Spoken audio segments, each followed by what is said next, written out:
Hi friends, இன்றைக்கி செவ்வாய்க்கிழமை beans பொரியல் தான் பண்ணுறேன். இது போன வாரம் ஸ்டார்டிங்கில் வாங்கின காய்.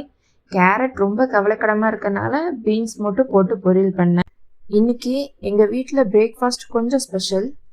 எல்லார் வீட்லேயும் இட்லி, தோசை, பூரி, பொங்கல் தான் ஸ்பெஷலாக இருக்கும். ஆனால் எங்கள் வீட்டில் மட்டும் சேமியா, ரவை உப்புமா, ராகி அடை தான் ஸ்பெஷல். ஏன்னா நாங்கள் அதை தான் மாதத்துக்கு ஒருக்காவோ இல்லை 2 வாட்டிலையோ செய்வோம். அது இல்லாமல் இன்றைக்கி இன்னொரு special. Mokshi first time upma சாப்பிட போகிறா. அவள் தோசை தான் வேணும்னு கேட்டா.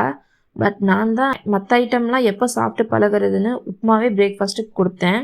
பரவாயில்ல சாப்பிட்டா. பட் போட்ட ஆனியன்லாம் தான் வேஸ்ட்டு. வெறும் ரவை உப்புமா மட்டும் சாப்பிட்டா ஆனியன் எல்லாம் சுத்தமாக ஒதுக்கி வச்சுட்டா. மோக்ஷியோட ஒரு ஹேபிட் என்னென்னா, கிச்சனில் இருக்க திங்ஸ் ஏதாச்சும் ஒன்று எடுத்துகிட்டு போய் ஒளிச்சு வச்சிருவா. நல்ல வேலையாக இன்னைக்கு வெறும் கிச்சனை களைச்சி விட்டுட்டு மட்டும் போயிட்டா.